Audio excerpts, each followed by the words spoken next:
તો નમસ્કાર ગુજરાત, સ્વાગત છે ફરી એકવાર આપનો આજના તાજા નવા હવામાન સમાચારની અંદર। આજે તારીખ 20 ઓગસ્ટ 2026 અને વાર થયો છે ગુરુવાર। ત્યારે આજના તાજા નવા હવામાન સમાચાર વિશે વાત કરીએ તો આજનો વિડીયો ખાસ એટલા માટે કારણ કે ગુજરાત રાજ્યના હવામાનમાં હવે જે બદલાવો થવાના છે મિત્રો, ભારે હૃદય સાથે મારે તમને કહેવું પડે છે કે વરસાદની સિસ્ટમોમાં એક મોટી ગડબડી થઈ ચૂકી છે અને હવે એક સૌથી મોટું સંકટ કે જેનો ડર હતો એ આવી ચૂક્યું છે। આજના આ વિડીયોની અંદર મિત્રો જે છે તે હું તમને વિસ્તારથી સમજાવવાનો છું, કારણ કે તમને મિત્રો અત્યારે સોશિયલ મીડિયામાં આવી રીતના વિડીયો અને આવી રીતે જે એક્સપ્લેનેશન છે ક્યાંય જોવા નહીં મળે। બધી જ જગ્યાએ તમને વરસાદની આગાહી, કડાકા ભડાકા, ગાજવીજ આ વસ્તુઓ સાંભળવા મળતી હશે, પરંતુ હકીકત શું છે? ગુજરાતમાં હવે વરસાદ ક્યારે પડવાનો છે? સિસ્ટમો કેવી જોવા મળી રહેશે? બંગાળની ખાડીમાં જે સિસ્ટમ બની હતી 25 તારીખ સુધી ગુજરાતમાં આવવાની હતી, એનું શું થયું? બધી માહિતી મિત્રો ગુજરાતી ભાષામાં તમને આપવાનો છું। ઘણું બધું રિસર્ચ લઈને આવેલો છું। હવામાન વિભાગ તરફથી પણ માહિતી આપવામાં આવી છે, તો કેટલાક નિષ્ણાંતોએ પણ આગાહી આપી દીધી છે અને મિત્રો અલનીનો નામનો રાક્ષસ ફરી એકવાર જાગી ચૂક્યો છે। અલનીનો વિશે તમને ના ખ્યાલ હોય તો વિડીયો છેલ્લે સુધી જોજો મિત્રો, બધું જ સમજાઈ જશે। ફરી એકવાર યાદ અપાવીશ કે મિત્રો હું ખોટી માહિતીમાં મિત્રો તમને રાડો પાડીને માહિતી આપું એમાં મને વધારે ફાયદો છે, વધારે વ્યૂઝ પણ આવે છે, પરંતુ મિત્રો હકીકત મારે તમને કહેવી છે, કારણ કે લાખો ખેડૂતોનું જે છે તે મિત્રો અત્યારે આખું વર્ષ દાવ ઉપર લાગેલું છે। કપાસ લોકોના ઊભા છે, મગફળીઓ ઊભી છે, પાક ઊભા છે, ત્યારે બધા જ ખેડૂતો અત્યારે અવકાશમાં નજર મૂકીને બેઠા છે કે ક્યારે આખરે મેઘરાજા વરસે। પરંતુ મિત્રો હવે કુદરતની અંદર એક એવી ઘટના થવા જઈ રહી છે, ખેડૂતોએ અગાઉ તૈયારી રાખવી પડશે, કારણ કે સિસ્ટમોમાં હવે એક મોટી ગડબડી।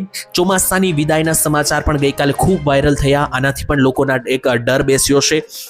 તો ચાલો મિત્રો હવે ટાઈમ પાસ નથી કરતો, સીધો મુદ્દા ઉપર આવું અને તમને જણાવી દઉં કે 4 થી 5 બાબતો વિશે આજના આ વિડીયોમાં વાત કરવાની છે। પહેલા મેં તમને જે જણાવ્યું એ રીતે સિસ્ટમ વિશે સમજાવીશ કે 25 થી 20 તારીખની આસપાસ જે સિસ્ટમ આવવાની હતી, એટલે 21-22 તારીખ આસપાસ જે ગુજરાત રાજ્યમાં જે સિસ્ટમ આવવાની હતી એનું શું થયું, સિસ્ટમ ક્યાં જોવા મળી રહી છે, વિસ્તારથી સમજાવીશ। બીજા નંબરે વરસાદ આજે કઈ જગ્યાએ ક્યાં પડશે, એટલે 20 તારીખ થયું છે અને રવિવાર થયો છે, ત્યારે આજનો જે આ દિવસ છે આની અંદર વરસાદ કેવો પડશે, કઈ જગ્યાએ પડશે અને એક કોઈ ગામના નામ સાથે જણાવીશ એટલે તમને બધી માહિતી મળી જાય। ત્રીજા નંબરે અલનીનોને લઈને, ચોમાસાની વિદાયને લઈને અને સિસ્ટમ ભંગ થવાને લઈને પણ ઘણા બધા સમાચાર છે, એ તો તમારે ખાસ જાણવાનું છે અને વિડીયોના છેલ્લે મિત્રો એક એવી માહિતી તમને આપવાનો છું કે જાણીને ચોંકી જશો, તો વિડીયો છેલ્લે સુધી જોશો તો જે માહિતી મળશે। એટલા માટે ચાલો હવે વિડીયોની શરૂઆત કરીએ। સૌથી પહેલાં તમે ચેનલ સબસ્ક્રાઇબ ના કરી હોય તો કરી લેજો દોસ્તો, કારણ કે જેટલી પણ સચોટ માહિતી હોય છે તમને અહીંયા જાણવા મળી જશે દરરોજ। તો ચાલો હવે મિત્રો ધીમે ધીમે હું તમને સિસ્ટમ સમજાવવા શરૂ કરું। લાઈવ જોઈ લો મિત્રો, તો અત્યારે સિસ્ટમો કેવી જોવા મળી રહી છે હવામાનની દ્રષ્ટિએ તેના વિશે વાત કરીએ તો જોઈ લો, બંગાળની ખાડીમાં જે સિસ્ટમ બની હતી એ મિત્રો વેર વિખેરાઈ ગઈ છે। જી હા, ખૂબ જ દુઃખદ વાત મિત્રો આપણા માટે, કારણ કે ચોમાસું હવે એવી ગતિ આગળ વધી રહ્યું છે કે જાણે એક ડર બેસી ગયો છે કે આખરે વરસાદ આવશે કે નહીં, કે પછી હવે મિત્રો જે છે તે અલનીનો જાગી ચૂક્યો છે। કારણ કે જુઓ તો ગુજરાત ઉપર આ રીતનું કોરું વાતાવરણ છે અને છેલ્લા 4 દિવસથી 5 દિવસથી આવું જ વાતાવરણ રહેલું છે। બીજી બાજુ આપણને એક આશા જાગી હતી કે બંગાળની ખાડીમાં લો પ્રેશર ડિપ્રેશન સિસ્ટમ એક લાંબા પાયે બનેલી હતી, એ ગુજરાત ઉપર 20-22 તારીખે આવશે અને ગુજરાતને ધમરોળશે તેવું લાગી રહ્યું હતું, પરંતુ અહીંયા જુઓ તો એ સિસ્ટમ પણ થોડી નબળી પડી છે। જી હા મિત્રો, એ સિસ્ટમના વરસાદો ચોક્કસ આવશે ગુજરાત ઉપર, એવું નથી કે એકદમ વરસાદ હવે જતો રહ્યો છે, પરંતુ જેવી આશા હતી, જેટલી ભયંકર એ સિસ્ટમ હતી, જેવો વરસાદ આપવાની હતી એવું મિત્રો હવે જોવા મળી રહ્યું નથી, કારણ કે સિસ્ટમે એક અલગ રસ્તો ધારણ કરી લીધો છે અને આ સિસ્ટમ એક નબળાઈ તરફ આગળ વધી રહી છે, જેથી તમે જુઓ તો સિસ્ટમ આખી ખુલ્લી પડી ચૂકી છે। ભવિષ્યમાં મિત્રો આ સિસ્ટમ ફરીથી કેવો આકાર લે એના વિશે કોઈને ખબર નથી, પરંતુ હાલની સ્થિતિને આધારે હું તમને જણાવી રહ્યો છું। ભવિષ્યમાં કોઈ નવી અપડેટ આવે, કોઈ પણ સિસ્ટમમાં નવો વળાંક આવે, નવી સ્થિતિ આવે તો એના વિશે તો જ્યારે કોઈ બદલાવ આવશે ત્યારે હું વિડીયો બનાવીશ। અત્યારે હાલની સ્થિતિમાં જોઈએ તો ગુજરાત ઉપર મિત્રો નાના વાદળો છે, જેને કારણે ગુજરાતમાં માત્ર ઝાપટા સ્વરૂપે વરસાદની આગાહી છે અને હજુ 3 થી 4 દિવસ કોઈ એવો ખાસ મોટો વરસાદ જોવા મળી રહ્યો નથી, પરંતુ વરસાદીય ઝાપટા ચોક્કસ જોવા મળવાના છે।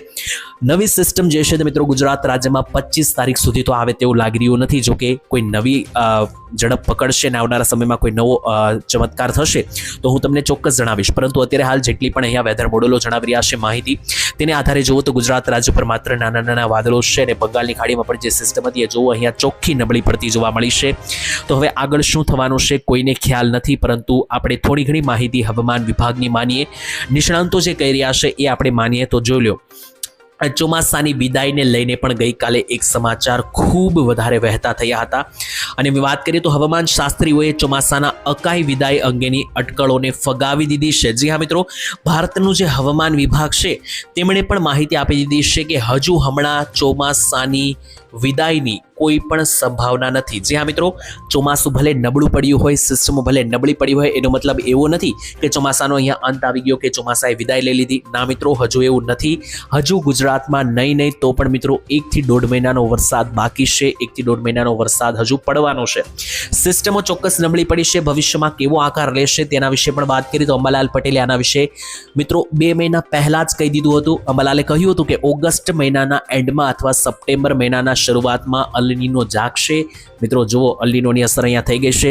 હવે ઘણા બધા લોકોને અલનીનો વિશે ના ખબર હોય તો જણાવીએ મિત્રો, અલનીનો શું છે એ તો હવે હું તમને અહીંયા ના સમજાવું, કારણ કે એના અલનીનો એક એવો વિષય છે કે જેના ઉપર 1 કલાક સમજાવું તો પણ ઓછું પડે. ટૂંકમાં તમે એવું સમજી શકો કે અલનીનો એ એવી એક કુદરતી ઘટના છે કે જેમાં વરસાદ એકદમ ઓછા થઈ જાય છે અને ચોમાસું એકદમ દબાઈ જાય છે. તો આ રીતની મિત્રો જે અલનીનોની ઘટના છે અહીંયા સક્રિય થઈ હોય તેવું લાગી રહ્યું છે. જો કે તમે અહીંયા મિત્રો સિસ્ટમો પણ જે રીતે જુઓ તો બંગાળની ખાડી હોય કે અરબ સાગર હોય, આવનારા સમયમાં પણ સ્થિતિ જે છે તે સુધરે એવું લાગી રહ્યું તો નથી. પરંતુ ચોક્કસ અંબાલાલ પટેલની આગાહીનું માનીએ તો અંબાલાલે તો કહ્યું છે કે 22 થી લઈને 30 તારીખ વચ્ચે સારા એવા વરસાદો, ત્યાર પછી આવનારો જે સપ્ટેમ્બર મહિનો એટલે 9મો મહિનો છે તેનું પણ શરૂઆતનું જે અઠવાડિયું એટલે 5-6 દિવસ રહેશે, એમાં પણ સારા વરસાદોની અપેક્ષાઓ જે છે તે અહીંયા જાહેર કરવામાં આવી છે. જો કે આવનારા સમયમાં શું થાય છે એના પર વિશે કોઈક અપડેટ હું તમને જણાવીશ. હવે આપણે આજની વાત ફટાફટ કરી લઈએ કે આજે સિસ્ટમ કેવી જોવા મળી રહી છે. તો લાઈવ જોઈ લો, ગુજરાત રાજ્ય પર હાલ અત્યારે એક પણ સિસ્ટમ સક્રિય નથી, પરંતુ વાદળો અને ભેજ જે છે તે અત્યારે ગુજરાત ઉપર બનેલું છે. અને આ ભેજ અને વાદળો કે જે ગુજરાત ઉપર છે એને કારણે જ ગુજરાતમાં છૂટા છવાયા વરસાદની પણ આગાહી જે છે તે આજે રહેલી છે. તો ગુજરાતમાં વરસાદને લઈને હવામાન વિભાગે નવકાસ્ટ અનુસાર જે એલર્ટ આપ્યું છે, એમાં વરસાદના એલર્ટો વિશે જુઓ તો હવામાન વિભાગનું જે એલર્ટ છે તેમાં કચ્છ, ગીર સોમનાથ, નવસારી, વલસાડ, ડાંગ, નર્મદા, તાપી, છોટાઉદેપુર અને દાહોદ જિલ્લામાં વરસાદનું યલો એલર્ટ હવામાન વિભાગે આપી દીધું છે. અને હવે હું તમને એક ગામના નામ સાથે અને જિલ્લાના નામ સાથે માહિતી આપું કે જેની કરીને તમને આજ વિશે વધારે માહિતી મળી જાય. તો જોઈ લો, ગુરુવાર અને 20 તારીખ છે ત્યારે આજની માહિતી લઈએ કે ગુજરાતના કઈ કઈ જગ્યાએ વરસાદ પડે. તો આજે વરસાદનું જોર વધવાનું છે. જી હા મિત્રો, વરસાદનું જોર વધવાનું છે એનો મતલબ એવો નથી કે ભયંકર 5-5, 4-4 ઇંચના વરસાદ પડશે. ના, પડશે તો 1 થી 2 ઇંચ સુધીના જ. એના ઉપર કોઈ ખાસ મોટા વરસાદ પડવાની આજ પૂરતી આગાહી તો નથી, કારણ કે એવી કોઈ સિસ્ટમ નથી. પરંતુ વરસાદનું પ્રમાણ વધશે, વરસાદના વિસ્તારો વધશે, એટલે કે ઝાપટા સ્વરૂપે વરસાદ ઘણા બધા જિલ્લામાં આજે પડી શકે, ઘણા બધા તાલુકામાં પડી શકે. દાખલા તરીકે મધ્ય ગુજરાત ઉપર સારી એવી કક્ષામાં વાદળો છે. જોઈ લો, મધ્ય ગુજરાત ઉપર ભારેથી મધ્યમ વરસાદની આજે આગાહી છે, જેની અંદર ગોધરા હોય, દાહોદ, લુણાવાડા, બાયડ, ગાંધીનગરથી લઈને મિત્રો જે કપડવંજના વિસ્તારો છે, બાલાશેણોર છે, અમદાવાદ, વિરમગામ, નડિયાદ, ડાકોર અને મહુધા લાગુના બધા જ વિસ્તારોમાં મધ્યમથી ભારે વરસાદની આગાહી છે. દક્ષિણ ગુજરાતમાં જોઈ લો તો વડોદરા અને છોટાઉદેપુરનો જે વિસ્તાર છે, રાજપીપળા, નર્મદા અને ભરૂચનો જે વિસ્તાર છે, આ જિલ્લાઓમાં રહેલા તાલુકાઓમાં એકદમ મધ્યમથી હળવા ઝાપટા પડતા જોવા મળી શકે. બાકી કોઈ એવા ખાસ મોટા વરસાદની આગાહી આ જિલ્લામાં નથી. નીચે દક્ષિણ ગુજરાતમાં આવી જાવ તો ખાસ વરસાદ અહીંયા જોવા મળી રહ્યો છે. જી હા, નવસારીથી માંડીને વલસાડ, ડાંગથી માંડીને સુરત, આ 4 જિલ્લા લખી લેજો. વલસાડ, નવસારી, ડાંગ અને સુરત 4 જિલ્લામાં આગામી કલાકોમાં ધોધમાર વરસાદો અમુક ક્ષેત્રોમાં જે છે તે મિત્રો પડતા તમને અહીંયા જોવા મળી શકે. આના સિવાય હવે મિત્રો આવીએ સૌરાષ્ટ્ર ઉપર અને વાત કરીએ સૌરાષ્ટ્રની. તો સૌરાષ્ટ્રમાં દરિયાકાંઠે સારા કક્ષાના વરસાદો જે છે તે જોવા મળી રહ્યા છે. જેમાં જોઈ લો, જુનાગઢ અને ગીર સોમનાથ જિલ્લાની અંદર મધ્યમથી ભારે વરસાદની આગાહી, જેમાં વેરાવળ, માંગરોળના વિસ્તારોથી લઈને અહીંયા તમે જોઈ શકો કોડીનાર, ઉના, તુલસીશ્યામ, વિસાવદર, મેંદરડા, મુલિયાસા, બધા જ વિસ્તારોમાં મધ્યમથી ભારે વરસાદ પડતો જોવા મળી રહ્યો છે. અને આટલું જ નહીં, ભાવનગર અને અમરેલી જિલ્લામાં પણ બગસરા, લીલિયા, લાઠી, સાવરકુંડલા, પાલીતાણા, ગારિયાધાર, મહુવા આ બધા જ વિસ્તારોમાં ઝાપટા પડી શકે. બોટાદ અને સુરેન્દ્રનગર જિલ્લામાં કોઈ મોટા વરસાદની આગાહી નથી. તેની સાથે અહીંયા જુઓ તો જામનગર, રાજકોટ, દ્વારકા અને પોરબંદર આ 4 જિલ્લામાં એકદમ હળવા મિત્રો જે છે તે ઝાપટા પડવાની આગાહી છે. અને કોઈ ખાસ મોટા વરસાદની અહીંયા પણ આગાહી નથી. મોરબી જિલ્લાની વાત કરીએ તો મોરબીમાં જોઈ લો, સિસ્ટમના વાદળો જે છે તે ખાસ અહીંયા પહોંચી રહ્યા છે, જેથી ખાસ મોરબીની અંદર ધાંગધ્રા, માલિયા લાગુના વિસ્તારોમાં મધ્યમથી ભારે લેવલના વરસાદો પડતા જોવા મળી શકે. કચ્છની વાત કરીએ, કચ્છમાં ફરીથી આજે નલિયાને છોડી દઈએ તો બાકી કોઈ પણ વરસાદની આગાહી કચ્છમાં પણ નથી. હવે સૌથી છેલ્લે ઉત્તર ગુજરાતની વાત કરવાની છે. તો ઉત્તર ગુજરાતમાં જોઈ લો, મહેસાણાની જમણી બાજુનો જે નાનકડો વિસ્તાર છે કે જ્યાં કડી આવેલું છે, ગાંધીનગર, બાયડ, પ્રાંતિજ, મોડાસા અને ઉપર ઈડર, ખેડબ્રહ્મા, સાબરકાંઠા આવેલું છે, આ ભાગોમાં હળવા ઝાપટા પડવાની આગાહી છે. પાલનપુર, ડીસા, ધાનેરા આ બધા વિસ્તારોમાં પણ એકદમ હળવા 5-10 મિનિટના ઝાપટા પડી શકે, બાકી કોઈ મોટા વરસાદની આગાહી નથી. હવે મિત્રો છેલ્લે હું તમને એટલું કહેવા માંગીશ કે આજના જે પણ વરસાદની માહિતી વિશે મેં તમને માહિતી આપી ગામના નામ સાથે, આ બધા જ વરસાદો જે છે તે વધુમાં વધુ 1 ઇંચ અથવા 1.5 ઇંચ અથવા વધુમાં વધુ 2 ઇંચના પડી શકે. આનાથી મોટા તો કોઈ પણ ભાગોમાં વરસાદ પડવાની આજે આગાહી નથી, માત્ર ઝાપટા સ્વરૂપે વરસાદ રહેવાનો છે. ભવિષ્યમાં મિત્રો જોઈ લો તો સિસ્ટમ જે છે તે અત્યારે જે રીતની મધ્ય ભારતમાં છે એ રીતની આગળ વધીને જુઓ તો 22-23 તારીખ પછી ધીમે ધીમે ગુજરાત બોર્ડર તરફ આવતી જોવા મળી રહી છે. જોકે સિસ્ટમ આગામી દિવસોમાં કઈ રીતનો ઝડપ લેશે, કેવો રસ્તો પકડશે એના ઉપર જોવાનું રહેશે. આ વખતે મિત્રો અરબી સમુદ્ર એકદમ સૂકો રહ્યો છે, અરબી સમુદ્રમાં સિસ્ટમ બની જ નથી. એ જ મુખ્ય કારણ છે કે આ વર્ષે ચોમાસું સૌરાષ્ટ્રમાં પણ ઘણું બધું ઓછું સારું રહ્યું છે, જેમ કે દ્વારકા, જામનગર, મોરબી, પોરબંદર, કચ્છ આ બધા વિસ્તારોમાં તો વરસાદ એક વાર પણ આપણે સાંભળ્યું નથી કે 5 થી 10 ઇંચ ઉપરનો વરસાદ આવ્યો હોય. કારણ કે એનું મુખ્ય કારણ કે સૌરાષ્ટ્ર પાસે રહેલો અરબી સમુદ્ર આ વર્ષે એકદમ નબળો જોવા મળ્યો છે, કોઈ સ્થિતિ બની નથી, સિસ્ટમ બની નથી.